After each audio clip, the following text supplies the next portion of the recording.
ವಿಷಯಕ್ಕೆ ಇವತ್ತು ಸಾಕ್ಷೀಭೂತರಾಗಿರ್ತಕ್ಕಂಥ ನಮ್ಮ ಚಿಕ್ಕಬಳ್ಳೂರು ತಾಲೂಕು ಕನ್ನಡ ಸಾಹಿತ್ಯ ಪರಿಷತ್ತಿನ ಮಹಿಳಾ ಘಟಕದ ಅಧ್ಯಕ್ಷರಾದ ವಿಜಯಕುಮಾರಿ ವಿಜಯಲಕ್ಷ್ಮಿ ಅವರು ಹಾಗೂ ಅವರ ಪುತ್ರರಾದಂತಹ ವಿನಯ್ ಅವರು ಹಾಗೂ DHO ಸಾಹೇಬರು ಇನ್ನೂ ಅನೇಕ ಗಣ್ಯರು ಇಲ್ಲಿ ಉಪಸ್ಥಿತರಿದ್ದಾರೆ. ಈ ಸಂದರ್ಭದಲ್ಲಿ ಏನು ಹೇಳಕ್ಕೆ ಇಷ್ಟಪಡ್ತೀನಿ ಅಂತಂದರೆ, ಇವತ್ತು ಮೇ 15ನೇ ತಾರೀಕು ಒಂದು ತಪಾಸಣಾ ಶಿಬಿರವನ್ನು ಆಯೋಜಿಸಿದರು. ವಿನಯ್ ಅವರ ನೇತೃತ್ವದಲ್ಲಿ ಅವರ ತಂಡ ಇವತ್ತು ಜಿಲ್ಲಾ ಮಟ್ಟದಲ್ಲಿ ಅಂತಹ ಒಂದು ತಂಡ ಏನು ಶಿಬಿರವನ್ನು ಆಯೋಜಿಸುತ್ತಪ್ಪ ಅಂದರೆ, ಚಿಕ್ಕ ಮಕ್ಕಳಿಂದ ಹಿಡಿದು ದೊಡ್ಡ ಮಕ್ಕಳವರೆಗೂ ಯಾರಿಗೆ ಹೃದಯ ಸಂಬಂಧಿ ಕಾಯಿಲೆಗಳಿದ್ದರೆ ಅಂಥವುಗಳನ್ನು ತಪಾಸಣೆಗೊಳಿಸೋದ್ರ ಮೂಲಕ ಅದನ್ನು ಕಂಡು ಹಿಡಿದು ಅವರಿಗೊಂದು ಶಸ್ತ್ರಚಿಕಿತ್ಸೆ ಮಾಡಿಸಬೇಕು ಅಂತಕ್ಕಂತಹ ಒಂದು ಕಾರ್ಯಕ್ರಮದ ಮೂಲಕ ಆ ಒಂದು ಶಿಬಿರವನ್ನು ಮೇ 15ನೇ ತಾರೀಕು ಹಮ್ಮಿಕೊಂಡಿದ್ದರು. ಆ ಶಿಬಿರದಲ್ಲಿ ಸುಮಾರು 19 ಜನ ಮಕ್ಕಳು ಇವತ್ತು ಹೃದಯ ಸಂಬಂಧಿ ಕಾಯಿಲೆಗಳಿಂದ ಬಳಲಿರ್ತಕ್ಕಂಥವರು ಕಂಡು ಬಂದಿದ್ದಾರೆ. ಹೃದಯದಲ್ಲಿ ಹೋಲಾಗಿರ್ತಕ್ಕಂಥದ್ದು, ಬೇರೆ ನಿಧಾನವಾದಂತಹ ಹೃದಯದ ಪಂಪಿಂಗು, ಆ ರೇಟ್ಸ್ ಕಮ್ಮಿ ಇರತಕ್ಕಂಥದ್ದು, ಇಂಥ ಅನೇಕ ಹಲವು ಹೃದಯ ಸಂಬಂಧಿ ಕಾಯಿಲೆಗಳನ್ನು ಕಂಡು ಹಿಡಿದು ಅವರನ್ನು ಈ ದಿನ ಅವ್ರನ್ನೆಲ್ಲರನ್ನೂ ಕೂಡ ಅವರ ಪೋಷಕರು ಮತ್ತು ಆ ಮಕ್ಕಳುಗಳನ್ನು ಕರೆಸಿ ಈ ದಿನ ಎಲ್ಲ ನೋಂದಣಿ ಮಾಡಿಕೊಂಡು ಬೆಂಗಳೂರಿನ ಜಯದೇವ ಹೃದಯದ ವೈದೇಹಿ ಹೃದಯ ಆಸ್ಪತ್ರೆಗೆ, ಹೃದಯ ತಪಾಸಣಾ ಆಸ್ಪತ್ರೆಗೆ ಶಸ್ತ್ರಚಿಕಿತ್ಸೆಗಾಗಿ ಕಳಿಸಿಕೊಡ್ತಾ ಇದ್ದಾರೆ. ನಿಜವಾಗಲೂ ಇದು ಭಾಳ ಹೆಮ್ಮೆ ಪಡ್ತಕ್ಕಂಥ ವಿಷಯ. ಇಂಥ ಅನೇಕ ಆರೋಗ್ಯದ ಶಿಬಿರಗಳು ನಡೀಲಿ. ಎಲ್ಲರಿಗೂ ಕೂಡ ಆರೋಗ್ಯ ಬೇಕು, ಒಳ್ಳೆಯ ಆರೋಗ್ಯ, ಒಳ್ಳೆಯ ಆಹಾರ ಪ್ರತಿಯೊಬ್ಬರಿಗೂ ಬೇಕು.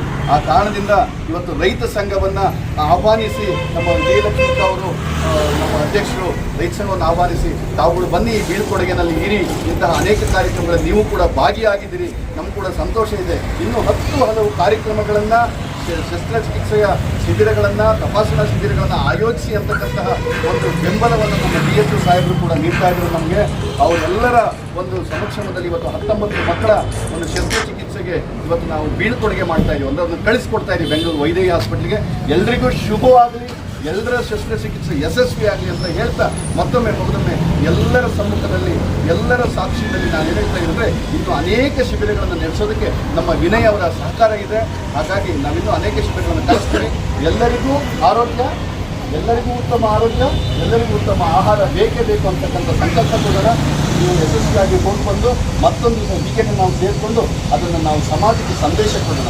ಈ ಒಂದು ಏನು ತಪಾಸಣಾ ಶಿಬಿರದಿಂದ ಇಷ್ಟು ಜನಕ್ಕೆ ಅನುಕೂಲ ಆಗಿದೆ ಅನ್ನೋದು ಕೂಡ ನಾವೊಂದು ಕಾರ್ಯಕ್ರಮದ ಮೂಲಕ ಸಂದೇಶ ಕೊಡೋಣ. ಆ ಮೂಲಕ ಎಲ್ಲ ಒಂದು ಏನು ಕಾಯಿಲೆಗಳಿಂದ ಬಳಲ್ತಾ ಇದ್ದಾರೆ ಅವರುಗಳು ಮುಂದೆ ಬಂದು ಈ ಶಿಬಿರಗಳಲ್ಲಿ ಪಾಲ್ಗೊಳ್ಳೋದಕ್ಕೆ ನೀವೇ ಒಂದು ಮೊದಲ ಮೈಲಿಗಲ್ಲೂ ಮೆಟ್ಟಿಲು ಅಂತ ಹೇಳ್ತಕ್ಕಂಥ ಮಾತನ್ನು ಹೇಳ್ತಾ ನನ್ನ ಮಾತನ್ನು ಮುಗಿಸ್ತೇನೆ. ಧನ್ಯವಾದಗಳು. ಕರ್ನಾಟಕ ರಾಜ್ಯ ರೈತ ಸಂಘ, ಚಿಕ್ಕಬಳ್ಳೂರು ತಾಲೂಕು. ಒಳ್ಳೆಯದಾಗಲಿ ಎಲ್ಲರಿಗೂ.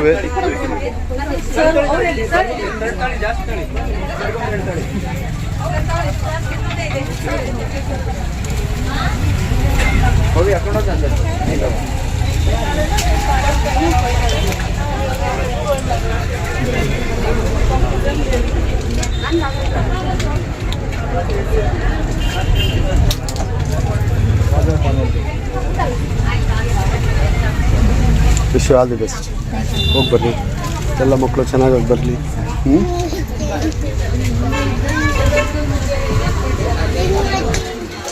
ಹೋಗಿ ಬರ್ರಿ ಎಲ್ಲರೂ. Wish you all the best, wish you all the best. ಚೆನ್ನಾಗಿ ಬರ್ರಿ, ಮಕ್ಕಳು ಚೆನ್ನಾಗಿ ನೋಡ್ಕೊಂಡು ಬರ್ರಿ. ನಿಮ್ಮ ಹೆಸರು ಹೇಳಿ, ಮಗು ಹೆಸರು ಹೇಳಿ. ನಮ್ಮ ಹೆಸರು ಆಶಾ ಅಂತ, ಹೆಸರು ಕವನ. ಪಾಪುಗೆ ಹುಟ್ಟಿದಾಗೆ ಹೇಳಿಲ್ಲ, ಹುಟ್ಟಿದ ಮೇಲೆ 7 days ಆದ್ಮೇಲೆ ಹೇಳಿದ್ರು ಪಾಪಲ್ಲಿ ಹೋಲ್ ಇದೆ ಅಂತ.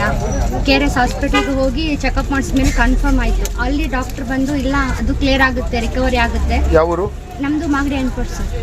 ಅಲ್ಲಿ ಹೋಗಿ ಹೇಳಿದ್ರು ಅವರು ರಿಕವರಿ ಆಗುತ್ತೆ, ಬೆಳೀತಾ ಕ್ಲೋಸ್ ಆಗ್ಬೋದಮ್ಮ, ನೋಡೋಣ 1 year ವರೆಗೂ 6 month ವರೆಗೂ ಸ್ಕ್ಯಾನಿಂಗ್ ಮಾಡಿಸಿ ಅಂತ ಹೇಳಿದ್ದಾರೆ ಸರ್ ಅವರು.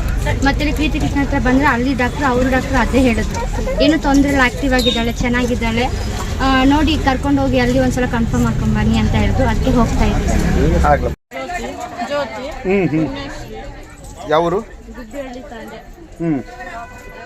ಹಾರ್ಟ್ ಪ್ರಾಬ್ಲಮ್ ಹೋಲ್ ಐತೆ ಅಂತ ಹೇಳಿದ್ದಾರೆ, ಅದಕ್ಕೆ ತೋರ್ಸಕ್ಕೆ ಹೋಗ್ತಾ ಇದ್ದೀರಿ, ಆಪರೇಷನ್ಗೆ ಹೋಗ್ತಾ ಇದ್ದೀರಿ.